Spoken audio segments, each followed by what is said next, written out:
TDMA Telangana digital media association ఒకటి ఏర్పాటైంది. అందరికీ చాలామంది తెలిసే. దీంట్లో బేసిక్గా స్టార్టింగ్లో తాత్కాలికంగా కొంతమందిని ఆ కమిటీ సభ్యులుగా ఎన్నుకున్నారు. తర్వాత కొంతమంది వాళ్ళ పర్సనల్ కారణాల వల్ల కొన్ని రిజైన్ చేశారు. అయితే నిన్న పూర్తి స్థాయిలో రీసెంట్గా జరిగినటువంటి ఓటింగ్లో పుప్పాల రజనీకాంత్ అని చెప్పేసి పొలిటికల్ వైబ్ ఛానల్ ఉన్నది.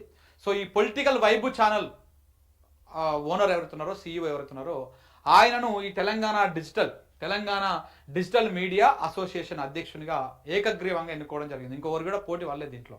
దాదాపు ఈ టీడీఎంఏ అసలు చాలా మందికి అర్థమైతలేదు టీడీఎంఏ అనేది ఏంటిది అనేది. ఇప్పటికి కూడా తెలంగాణ రాష్ట్రంలో ప్రజల కోసము మాట్లాడేటువంటి వాళ్ళు ఎవరున్నా సరే, ఎవరైనా సరే, ఎవరు ఏ ఎజెండాలో ఉన్నా సరే ఈ టీడీఎంఏ గొడుగు కిందికి రండి మీరు దయచేసి.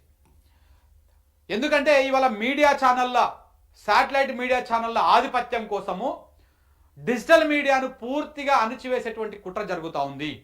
డిజిటల్ మీడియాని పూర్తిగా అణిచివేసేటువంటి కుట్ర జరుగుతూ ఉంది. ఇంకా సింపుల్గా చెప్పాలంటే యూట్యూబ్ ఛానల్స్ ఉండకూడదు.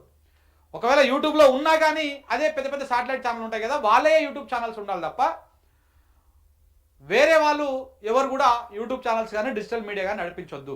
ఆ కుట్ర జరుగుతూ ఉంది. అది రేవంత్ రెడ్డి గారే దానికి ఆజ్యం పోసిరు, వేరే వాళ్ళు ఎవరు పోయలే. రేవంత్ రెడ్డి గారే ఇనిషియేట్ చేసి యూట్యూబ్ను మొత్తం మూసేదాం దుకాణం, ఎందుకంటే ఆల్రెడీ దాంతో మేము లాభపడ్డాం, అయిపోయింది.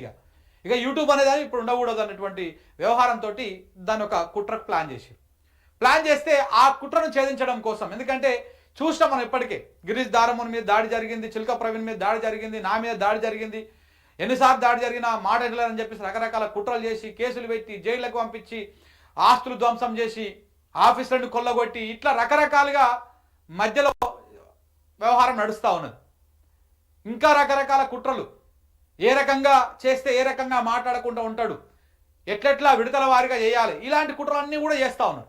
ఈ అన్నిటినీ ఛేదించాలంటే మనకు ఒక బలమైనటువంటి ఒక ఆర్గనైజేషన్ ఉండాలి. ఇవాళ మీడియా అనేది రెండుగా చీలిపోయింది, 100% చీలిపోయింది. ఒకటి శాటిలైట్ మీడియా ఒకవైపు, డిజిటల్ మీడియా ఒకవైపు ఉన్నది. ఇవాళ మళ్ళీ శాటిలైట్ మీడియా కూడా అది చేసేది కూడా లంగపనే. అది కూడా ఒక పార్టీకి వంత పడుతుంది, ఒక పార్టీ ఎజెండానే మోస్తుంది. కాకపోతే అది ఏం చేసినా కానీ ఏమంటారు దాన్ని, అది సంసారం లెక్క ఉంటుంది, ఇతరులేమో మొత్తం ఆగమైనట్టుగా ఉంది పరిస్థితి. సో కాబట్టి ఈ కుట్రలను ఛేదించాలి. At the same time digital మీడియాలో ఉన్నటువంటి వాళ్ళందరినీ కాపాడుకోవాల్సినటువంటి బాధ్యత ఉంది. ఆ బాధ్యతతోటే ఈ టీడీఎంఏ పురుడు పోసుకోవడం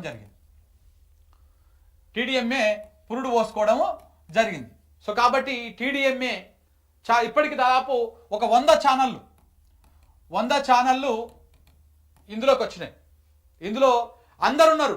కొంతమంది రకరకాల ఎజెండాలతో పనిచేసేటువంటి వాళ్ళు, ఎవరి సిద్ధాంతము ఎవరి దాని ప్రకారం పనిచేసేటువంటి వాళ్ళు చాలామంది ఉన్నారు. అందులో మన న్యూస్ లైన్ ఛానల్ కూడా ఉన్నది. ఈ దాదాపు 100 మంది ఉన్నటువంటి ఈ సంస్థ లోపల, ఈ ఆర్గనైజేషన్కి ఇంకా మిగతా వాళ్ళు కూడా ఎవరైతే ఉన్నారో వాళ్ళు కూడా రండి. యూట్యూబ్లో మీరు ఒంటరిగా ఇలా ఫైట్ చేస్తూ ఉన్నారు. దీన్ని రేపు ఇంకా కొంత ముందుకు తీసుకుపోవాలి. మీ ఎజెండా మీది, మీరు ఏ రకంగా వార్తలు చెప్పుకుంటారో, ఏ రకంగా అది చేస్తారు, ఎవరి ఎజెండా వాళ్ళది. దాంట్లో ఎలాంటి డౌట్ లేదు, ఎలాంటి మార్పు లేదు, ఎలాంటి మార్పు ఉండాల్సినటువంటి అవసరం కూడా లేదు. మీరు ఏ రకంగా పనిచేయాలని కూడా ఆ రకంగా పనిచేయండి. కానీ టీడీఎంఏకి రండి. టీడీఎంఏకి రావడం వల్ల చాలా ఉపయోగాలు ఉన్నాయి. ఇది ఏదో ఆషామాషిగా ఏదో చిన్న వాళ్ళు ఏదో స్టార్ట్ చేసి అన్నట్టు కాదు. రేపు భవిష్యత్తులో ప్రెస్ క్లబ్కు ఆల్టర్నేట్గా టీడీఎంఏ ఉండబోతా ఉంది. గుర్తుపెట్టుకోండి మిత్రులారా, ప్రెస్ క్లబ్కు ఆల్టర్నేట్గా. ఎందుకంటే ఇలా ప్రెస్ క్లబ్కు పోయినా కానీ కవర్ చేసేది మొత్తం మన డిజిటల్ మీడియానే, యూట్యూబ్ ఛానల్సే కవర్ చేస్తున్నాయి. ఏ సమస్యనైనా రౌండ్ టేబుల్ సమావేశాలు కానీ, లేకపోతే ఏదైనా బాధితుల ప్రెస్ మీట్లు కానీ, లేకపోతే ఇంకే ఇతరత్ర ఏవైనా కానీ డిజిటల్ మీడియానే కవర్ చేస్తూ ఉన్నారు. మరి మనకేమో గుర్తింపు లేదు ప్రెస్ క్లబ్లో, మనకేమో ఆ రకమైనటువంటి ప్రోత్సాహం లేదు. అక్కడ ఒక ఆధిపత్య ధోరణి నడుస్తూ ఉన్నది. ఇప్పటికి ఇంకా ఆంధ్ర పెత్తందారుల వ్యవహారం నడుస్తూ ఉన్నది, ఇంకా ప్రెస్ క్లబ్ వ్యవహారంలో కూడా. సో కాబట్టి తెలంగాణ డిజిటల్ మీడియా అసోసియేషన్ ఏర్పడింది. దీంట్లో ప్రతి ఛానల్, తెలంగాణలో ఉన్నటువంటి ప్రతి యూట్యూబ్ ఛానల్, అది ఎవరి పక్షాన ఉండని, ఎవరికి సపోర్ట్ చేసినా అభ్యంతరం లేదు. దీంట్లోకి రావాల్సినటువంటి అవసరం ఉన్నది, రావాలి కూడా. రేపటి నాడు శాటిలైట్ ఛానల్స్ ఏవైతే మెయిన్ స్ట్రీమ్ మీడియా అని చెప్పుకుంటున్నారు కదా, వాళ్లకు ధీటుగా ఈ సంస్థ ఎదగబోతా ఉన్నది రేపు ఈ ఆర్గనైజేషన్. ప్రభుత్వాలు కూడా ఇప్పుడు ఆలోచన చేస్తూ ఉన్నాయి. ఎందుకంటే ఇందులో ఉన్నటువంటి వాళ్ళని ఏ రకంగా టచ్ చేస్తే ఎట్ట ఉంటుంది అనేది వాళ్ళు కూడా ఆలోచన చేస్తూ ఉన్నారు. సో కాబట్టి మీకు మీ ఛానల్కి రేపు సెక్యూరిటీగా ఉండాలంటే ఇందులోకి రావాల్సినటువంటి అవసరం ఉన్నది. రండి. ఈ సంస్థ ఒక ప్రెస్ క్లబ్ ఎట్లయితే ఉన్నదో అట్లాగనే టీడీఎంఏ ఆఫీస్ కూడా ఏర్పాటు చేస్తాము. ప్రతి ఒక్కరూ ఏదైతే సమస్య చెప్పుకోవడానికి ప్రెస్ క్లబ్కి పోయినట్టే టీడీఎంఏ ఆఫీస్ కూడా వచ్చి మీ సమస్యలు చెప్పుకోవచ్చు. ప్రెస్ క్లబ్కి పోతే ఏ శాటిలైట్ ఛానల్ మిమ్మల్ని చూపించదు, ఏ శాటిలైట్ ఛానల్ మీ సమస్యను చూపించదు. అదే టీడీఎంఏ ఆఫీస్కి వస్తే టీడీఎంఏ ఆఫీస్లో మీరు ప్రెస్ మీట్ పెడితే అక్కడ ఉంటుంది అన్ని ఛానళ్ళు. ఈ ఈ ఈ క్లబ్లో ఉన్నటువంటి ప్రతి ఛానల్ కవర్ చేస్తుంది మీ సమస్యని. సరే కొందరు కవర్ చేసినా కవర్ చేయకపోయినా కానీ మెజారిటీగా ఛానళ్ళు కవర్ చేస్తాయి ఇష్యూ బేస్డ్గా. సో కాబట్టి ఇవాళ టీడీఎంఏ ఒక ఒక ఒక ఒక దూరదృష్టితోటి ఒక బలమైనటువంటి సంకల్పంతో ఏర్పడ్డది. సో దానికి పూర్తి స్థాయి అధ్యక్షునిగా కూడా పుప్పాల రజనీకాంత్ అని ఏకగ్రీవంగా ఎన్నుకోవడం జరిగింది సభ్యులు అందరు కలిసి. ఇంకా పూర్తి స్థాయి రాష్ట్ర వర్గం జిల్లాల కార్యవర్గం ఇట్లాంటివి కూడా ఏర్పాటు చేసేందుకు కూడా అడుగులు పడతా ఉన్నాయి. అతి తొందరలోనే టీడీఎంఏ ఆఫీస్ ఎక్కడ ఉంటుంది, దానికి సంబంధించి ప్రజలు ఎట్లా రావాలి, అక్కడికి ఎట్లా అప్రోచ్ కావాలి, ఏ రకంగా వచ్చి వాళ్ళ గోస చెప్పుకోవడానికి కానీ వాళ్ళకు ప్రెస్ మీట్ పెట్టుకోవడానికి ఎట్లా సదుపాయాలు ఉంటాయి ఏంటి అనేది కూడా అక్కడ ఏర్పాటు చేస్తున్నాం. సో కాబట్టి ప్రెస్ క్లబ్కు పోయేటువంటి వాళ్ళందరూ కూడా టీడీఎంఏకి వచ్చే విధంగా ప్రయత్నాలు చేస్తూ ఉన్నాము.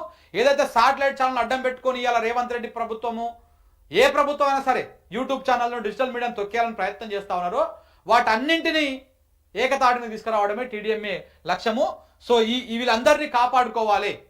టీడీఎంఏలో ఉన్నటువంటి ప్రతి ఛానళ్ళు ఎవ్వరు ఏ ప్రభుత్వం వచ్చినా కానీ వాళ్ళని ఏం చేయలేదు. ఒక పర్సనల్ కేసులు తప్ప ప్రభుత్వం పరంగా పెట్టేటువంటి కేసులల్లో ఏ కేసులల్లో కూడా వాళ్ళని టచ్ చేయలేరు. అవి కూడా రకరకాల కుట్రలు చేస్తూ ఉన్నారు. అంటే ఈ కేసు పెడితే వీళ్ళ గురించి మాట్లాడరు మిగతా వాళ్ళు, ఆ రకంగా కుట్రలు చేసి కేసులు పెడతా ఉన్నారు. దయచేసి అలర్ట్గా ఉండండి, అప్రమత్తంగా ఉండాల్సినటువంటి అవసరం కూడా ఉన్నది. సో ఏదేమైనా టీడీఎంఏ అధ్యక్షునిగా ఎన్నికైనటువంటి పుప్పాల రజనీకాంత్ అన్నకి ధన్యవాదాలు, కృతజ్ఞతలు, కంగ్రాచులేషన్ చెప్తా ఉన్నాము. సో ఈ రకంగా ముందుకు పోతున్నాం మిత్రులారా.